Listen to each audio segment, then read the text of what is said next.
Ravi d'être avec vous pour cette première édition de Smart Woman. C'est une émission de Bismart qui donne le pouvoir aux femmes, très important. Alors le sommaire de cette séquence, on va avoir 3 parties. Je vais recevoir Tatiana Jama. Tatiana Jama qui est à la fois entrepreneur mais qui est cofondatrice du collectif Sista. J'aurai ensuite Jean-Baptiste Rudel qui est notamment cofondateur, qui a dirigé Criteo, mais qui a beaucoup d'autres choses à évoquer avec nous. Et enfin, le portrait du jour sera consacré à Sylvie Cazenave-Perret, qui est la présidente du groupe Posson Packaging, et qui est une entreprise de fabrication, de conception de fabrication de cartons d'emballage. Donc, vous voyez, un programme très varié. Tatiana Jama, bonjour. Très heureuse de vous recevoir sur ce plateau pour Smart Woman. Alors Tatiana, vous êtes ce qu'on a coutume d'appeler une serial entrepreneur. Hein, c'est vrai. Puisque je crois que votre diplôme d'avocate en poche, dès 2008, vous vous êtes lancée dans l'aventure entrepreneuriale et vous avez co-créé avec Lara Ruirez. Vous avez co-créé Divissime, puis vous l'avez revendu à une filiale d'Amazon, ce qui est quand même pas rien pour une première expérience. D'ailleurs, vous m'aviez beaucoup fait rire quand vous aviez expliqué vos débats avec les Américains sur le sujet. Et vous disiez, nous, on était un peu timides, et eux, ils nous disaient, mais enfin, il faut construire un empire. Ben, c'était assez spectaculaire. Bon, bref. Bon, après, vous avez fait d'autres entreprises que vous avez vendues également. Et là, il y a l'entreprise Levia qui tourne toujours actuellement. Mais à côté de tout ça, vous avez aussi eu beaucoup d'autres initiatives, notamment pendant la pandémie. Il faut souligner le fait que vous avez créé Protège ton soignant, qui était quand même une très belle initiative, très, très salutaire pour tout le monde. Et puis, si je vous ai fait venir aujourd'hui, si j'avais envie de parler avec vous, c'était au sujet de Sista. Donc Sista, c'est le collectif que vous avez co-créé, là encore, et que vous avez lancé en 2019. Oui. Si je ne me trompe pas. Donc, je ne suis pas journaliste, vous savez, alors je peux me tromper sur certains points. Alors, ce que je voudrais, c'est que vous nous expliquiez ce que c'est Sista, pourquoi vous l'avez créé, et puis après on verra comment ça fonctionne, etc. Bien sûr, avec grand plaisir. Déjà, merci, je suis ravie d'être là pour avoir l'opportunité de parler de Sista. C'est vrai que j'étais avocate un court instant et après, à partir de 2008, je suis devenue entrepreneur.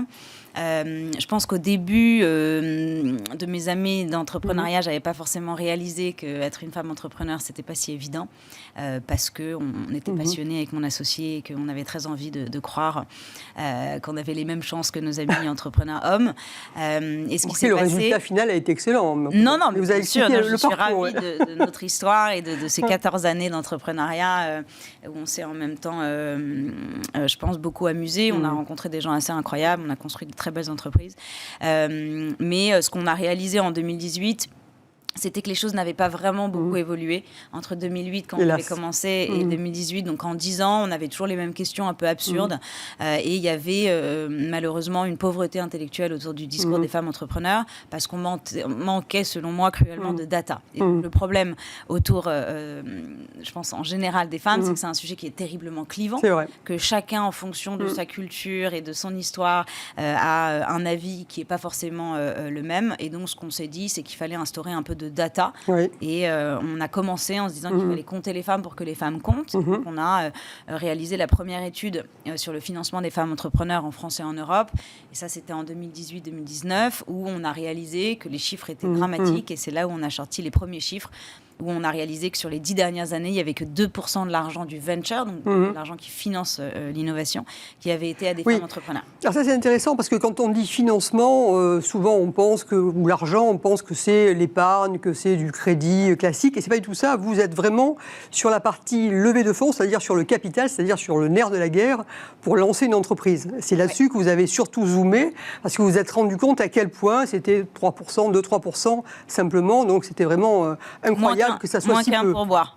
Incroyable. Donc effectivement, j'avoue qu'on est tombé sur le chiffre. On a, alors qu'on savait que les chiffres n'étaient pas bons, on a un petit peu halluciné. Et ce qui était intéressant, c'est qu'à partir de là, s'en est suivi énormément d'études qui nous ont permis un peu d'objectiver le problème. Et je pense qu'il faut mesurer les choses pour pouvoir derrière avoir des solutions. On a lancé ça donc avec Céline Lazorte, Valentine de Lastérie. On a un board absolument incroyable de femmes et dirigeantes, entrepreneurs d'entrepreneurs qui nous accompagnent. Et notre mission, c'est d'essayer de réduire les inégalités de financement entre les hommes et les femmes entrepreneurs. Et c'est ce qu'on appelle le funding gap. Exactement. Et alors là, vous avez fait récemment une campagne de communication absolument remarquable en disant « et si on posait les mêmes questions aux hommes et aux femmes ?» Et ça, c'était formidable. Je ne sais pas si tout le monde l'a vu, mais de voir des Xavier Niel, de voir des Mazella, etc., se retrouver, Pinault, se retrouver vraiment, pas savoir quoi dire face aux questions un peu stupides, il faut le dire, qui sont posées généralement aux femmes entrepreneurs, c'était extraordinaire. Oui, oui, tout à fait. Enfin, nos deux piliers, parce que c'est un sujet encore une fois complexe qu'on ne peut pas résoudre comme ça, mais on essaye juste de faire avancer les choses et on s'est dit qu'à travers l'humour et la data, on arriverait peut-être à éveiller les consciences. Et donc, le levier d'action, vous avez fait signer une charte, d'ailleurs, à tous les fonds d'investissement, quasiment, banques et fonds d'investissement, pour qu'il y ait à la fois des équipes plus mixées au niveau des équipes d'investissement, parce que là, c'est un point important, et puis qu'en même temps, il y ait des objectifs d'investissement avec un pourcentage qui s'accroisse par rapport à ce chiffre-là. Comment vous trouvez les premiers résultats ? Déjà, c'était assez extraordinaire parce que c'est vrai qu'on se plaint beaucoup sur le sujet parce que les choses n'avancent pas et il y a eu quand même un élan assez positif puisqu'on a plus de 300 fonds d'investissement qui ont signé la charte où ils s'engagent à financer Horizon 2025, donc c'est demain, qui est 25% de leur portefeuille où il y a au moins une femme fondatrice. Donc ça, c'était une vraie avancée et pour le coup, j'ai l'impression que les choses ont pas mal évolué depuis. On en est à notre 3e baromètre avec le BCG, on voit bien que les choses avancent. Il y a pas mal de bonnes nouvelles, notamment que les équipes d'investissement se féminisent et qu'il y a de plus en plus d'équipes gender balance, donc d'équipes mixtes. Donc c'est des équipes qui sont fondées par des hommes et par des femmes, ce qui est évidemment pour moi le Graal absolu, c'est la diversité qui crée de la performance. C'est là qu'on verra la différence réellement. Bon, donc un début que vous jugez prometteur. Il faut toujours avoir ce regard positif. Je pense qu'il faut toujours se dire, finalement, ça va déjà un petit peu mieux. Il y a encore un long chemin, mais c'est déjà un petit peu mieux.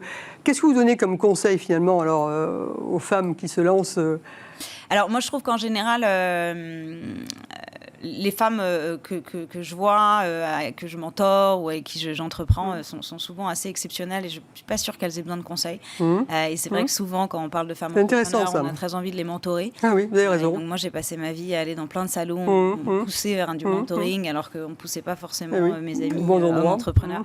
Donc, je pense juste qu'il faut que la société évolue, qu'il faut qu'on arrive à donner une place qui est correcte aux femmes et qui est la leur, et que ce n'est pas forcément aux femmes de s'auto-flageller. C'est plutôt la juste place. Prendre sa juste place, c'est vraiment ça. S'exprimer et être soi-même. Mais écoutez, je crois qu'on est parfaitement en ligne. On est raccord, depuis toujours. Merci beaucoup. Merci beaucoup, Tatiana. Et donc, encore une fois, continuez, c'est formidable. Merci, Tatiana. Bonjour Jean-Baptiste Rudel. Bonjour. Bonjour. Écoutez, vraiment un grand merci d'avoir accepté de venir échanger avec moi sur ce plateau pour la séquence Women Inside. C'est un plaisir. D'ailleurs, quand je vous ai appelé, je vous ai dit que j'allais animer une émission pour les femmes dans le monde de l'entreprise. Et vous m'avez dit, mais comment vous allez animer une émission pour les femmes et vous m'appelez moi un homme. Et je vous ai dit, oui, je confirme que le sujet me paraît relever des hommes et des femmes. Voilà, donc c'est important. Alors, avant de vous donner la parole, je voulais vous présenter en quelques mots ce qui est une gageure quand même vous concernant, puisque vous êtes en quelque sorte une légende de la tech. On peut dire ça, oui, ça date un petit peu, mais bon, malgré tout, une légende de la tech, puisque vous avez créé plusieurs entreprises, bien sûr, mais vous avez notamment créé une licorne, une des premières licornes françaises, qui était Criteo. Je crois que c'était en 2005, si je me souviens bien, et puis Criteo, vous l'avez emmené aux États-Unis, puisqu'à l'époque, on ne pouvait pas faire autrement que d'aller ailleurs que dans l'Hexagone. Vous l'avez coté au Nasdaq, puis vous êtes revenu malgré tout, sur quelques années. Et vous avez finalement passé la main à une femme d'ailleurs, ce qui est très très bien par rapport à notre sujet. Mais au-delà de toute cette activité entrepreneuriale très, très forte, vous avez également toujours eu, je crois, une fibre sociale également très présente. Et vous avez notamment co-créé, d'ailleurs avec une femme, avec Agathe Vautier, vous avez co-créé le Gallion Project. Qui fait de l'accompagnement entrepreneurial. Et puis, vous avez créé également le programme Alpha. Je trouve d'ailleurs que le nom est assez humoristique, puisque c'est pour accompagner des femmes. Donc, et puis, votre fondation aujourd'hui, qui travaille également, c'est Non Research, travaille également beaucoup dans l'accompagnement notamment nos programmes de femmes. Alors, ma première question, finalement, compte tenu de la largeur de vos expériences et de votre pensée, c'est de vous demander comment vous jugez aujourd'hui la place des femmes dans la tech en général et comment les choses ont évolué. Vous m'aviez dit qu'à la création de Criteo, le sujet n'existait pas. Alors, on part effectivement de très loin. Jusqu'à peu de temps, c'est pas un scoop. La tech, c'était un monde extrêmement masculin. Et les gens ne se posaient même pas la question. Quoi. Et je pense qu'il y a eu un basculement depuis 3-4 ans. Alors, je parle de l'Europe, hein. C'est plus ancien aux US. Moi, j'ai passé 10 ans en Californie où le sujet était quand même beaucoup plus visible depuis un certain temps. Et là, il y a vraiment un déclic où on se rend compte que ça devient un sujet top of mind et qu'on ne peut plus faire l'impasse dessus. Et que voilà, toute personne qui maintenant a une entreprise dans la tech doit se poser la question de la diversité. Pas uniquement... parfois on entend, oui, c'est du window dressing, mais en fait, vraiment pour de l'efficacité opérationnelle, et ça a été prouvé maintes fois. Quoi. Non, mais ça, je suis ravi que vous disiez ça, parce que c'est vrai qu'il faut vraiment concevoir la réalité, c'est-à-dire que l'entrepreneuriat féminin ou les femmes dans la direction des entreprises, c'est un levier de performance.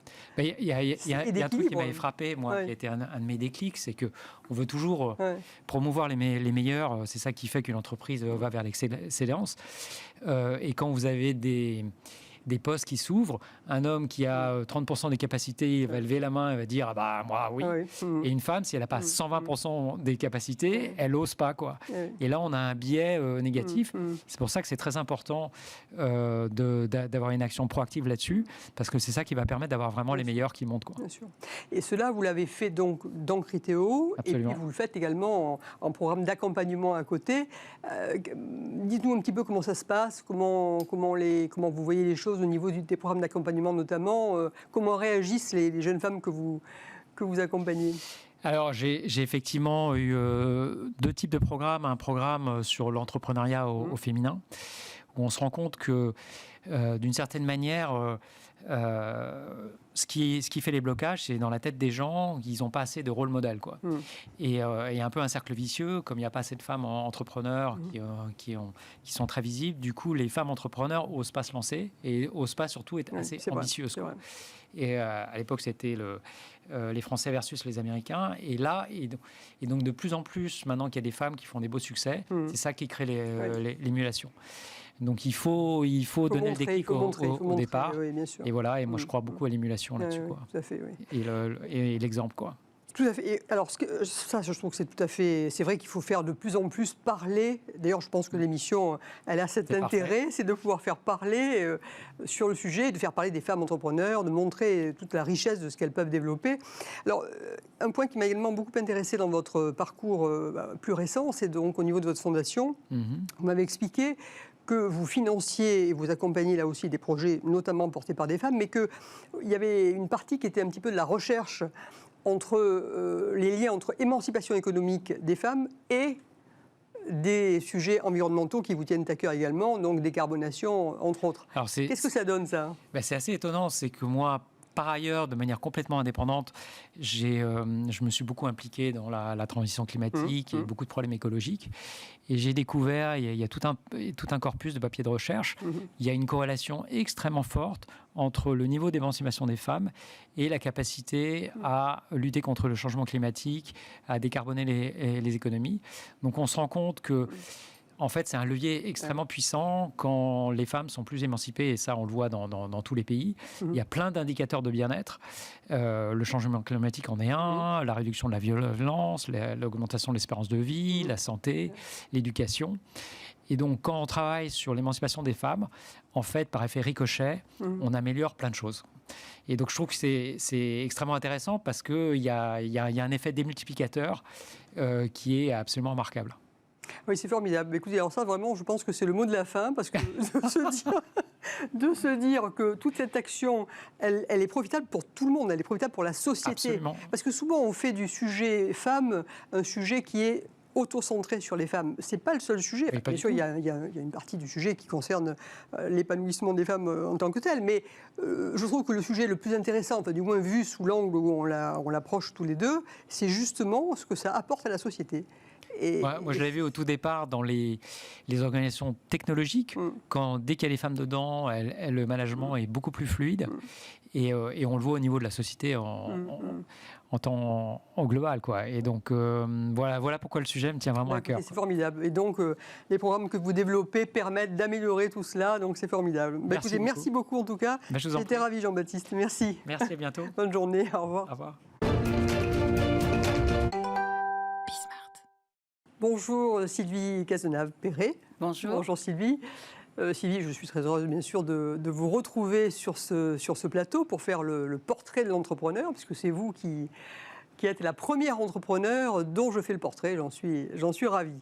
Alors Sylvie, vous êtes présidente du groupe Posson Packaging, qui est une entreprise industrielle, vous êtes dans la Sarthe, et c'est une entreprise que vous avez d'ailleurs reprise en dépôt de bilan, et que vous avez su redresser remarquablement et développer grâce à un pilier très important pour vous, on aura l'occasion bien sûr d'y revenir plus amplement, qui est le pilier de la RSE.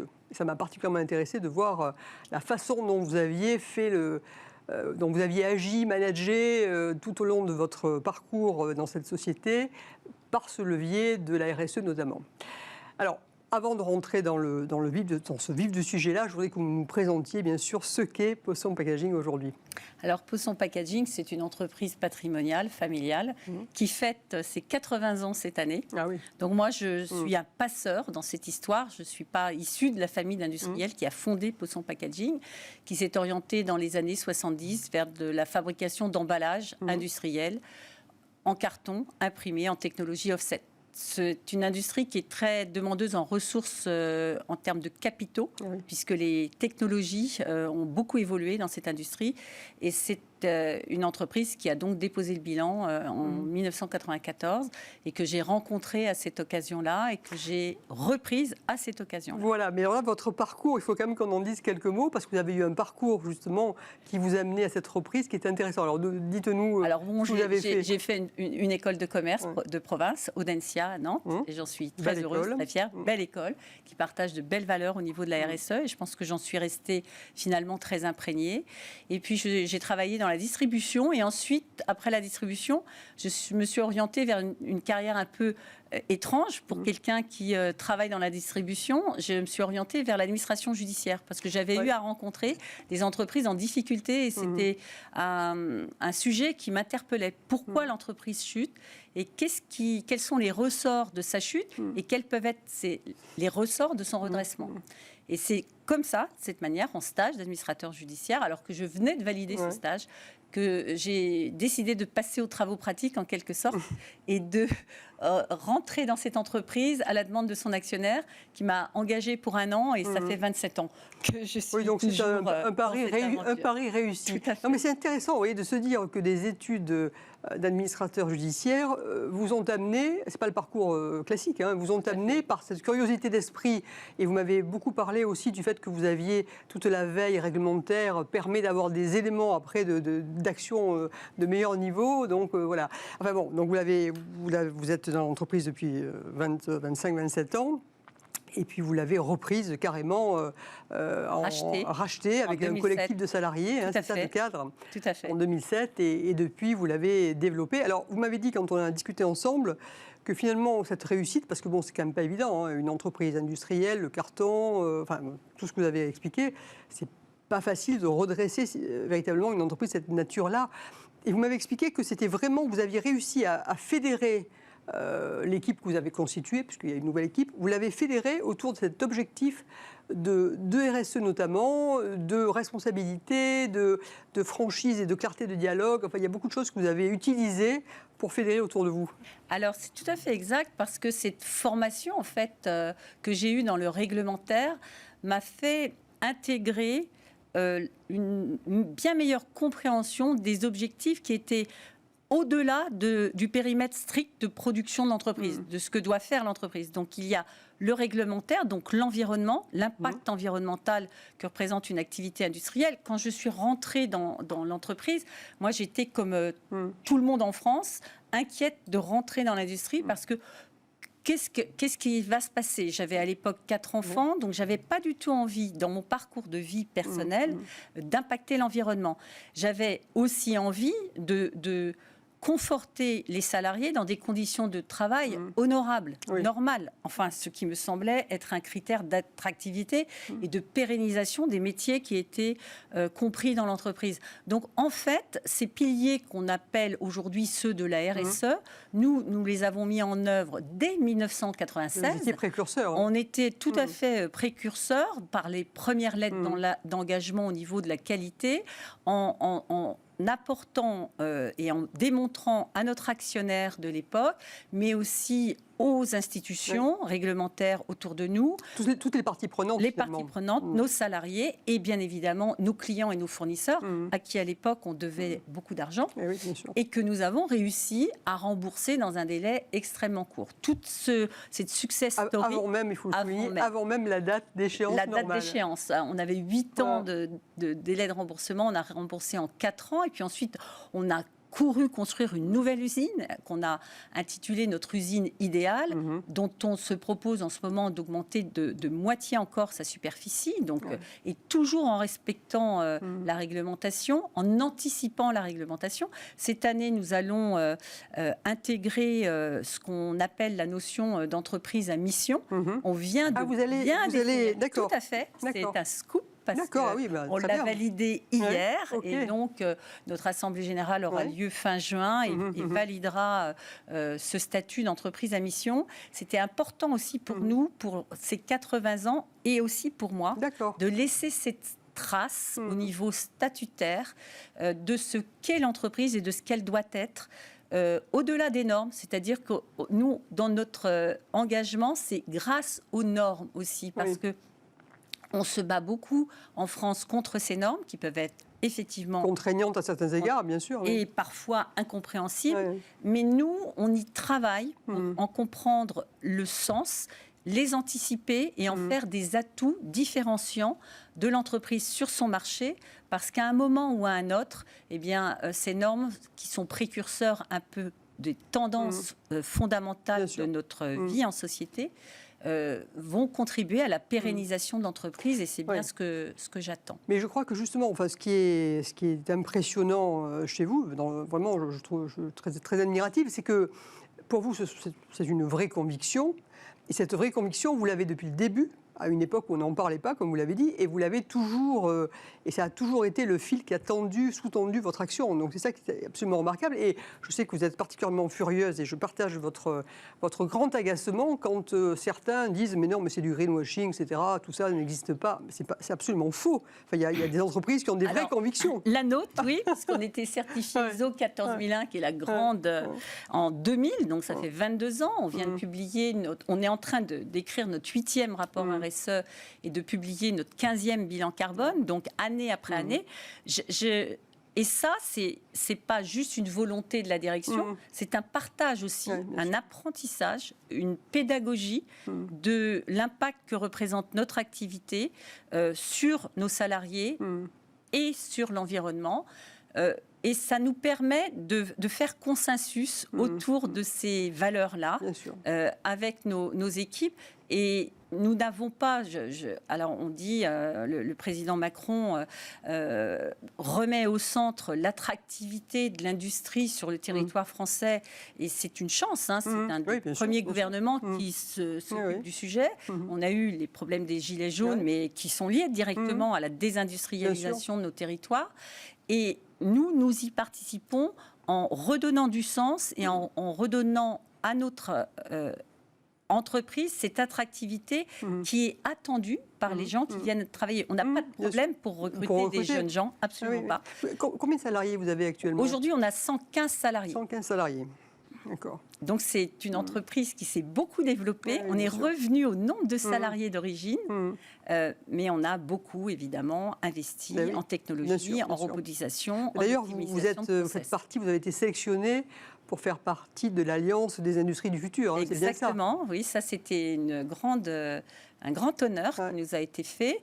Et on a été sélectionné par l'Alliance Industrie du Futur, notamment malgré la taille modeste de l'entreprise, parce qu'on a une capacité à innover, notamment dans nos systèmes d'information, qui nous permettent d'organiser l'entreprise en lean management et non pas en management très verticalisé qui heurte aujourd'hui les jeunes générations. Qui ne correspond plus du tout à ce qui est attendu. Et comment ça se passe actuellement? Bon, donc la crise, la guerre, bien sûr, tout ce qui occasionne des grandes difficultés d'approvisionnement et de recrutement. Vous avez déjà dit que le recrutement n'était pas pour vous un sujet, que votre attractivité vous permettait de recruter. Mais côté approvisionnement, comment ça se passe? Alors, c'est très compliqué. Ouais. Mais là, à nouveau, c'est l'humain qui va primer. Nous avons fait le tour de toutes les usines qui nous approvisionnent en matières premières en Europe. Ces usines sont des fournisseurs historiques pour nous. Nous ne sommes jamais sortis de fait par notre politique RSE d'approvisionnement européen. On n'a jamais voulu approvisionner ailleurs pour des tas de raisons, d'impact environnemental, on en a déjà parlé, mais aussi de relations contractuelles dans la durée. Et aujourd'hui, on a le retour positif de ces relations qu'on a su construire dans la durée. Et on fait partie des rares usines sur le territoire qui a pu continuer à livrer correctement ses clients et à servir parfois des clients qui viennent se trouver en difficulté sur le marché d'approvisionnement. Vous savez que l'emballage, tel que nous le fabriquons pour l'industrie agroalimentaire et l'hygiène santé, a été un secteur classé vital dans l'économie au moment de la pandémie. Donc nous avons continué à travailler. Donc si les emballages n'arrivent pas, eh bien c'est toutes les chaînes tout le logistiques processus, qui sont arrêtées. Bien sûr. Tout à fait. Bah écoutez, en tout cas, bravo. Vous pouvez être vraiment fiers de vous et de vos équipes parce qu'avoir réussi de cette façon-là, c'est absolument remarquable et ça démontre à l'évidence qu'on peut être entrepreneur, qu'on peut être en région, qu'on peut être dans l'industrie et qu'on peut parvenir à développer harmonieusement une entreprise. Merci Donc, beaucoup. merci beaucoup Sylvie. Bon, écoutez, voilà, nous sommes arrivés à la fin de notre émission. Ça passe très très vite. Il faut dire que j'ai eu des invités passionnés et passionnants. Donc, j'espère à très bientôt sur Bismart.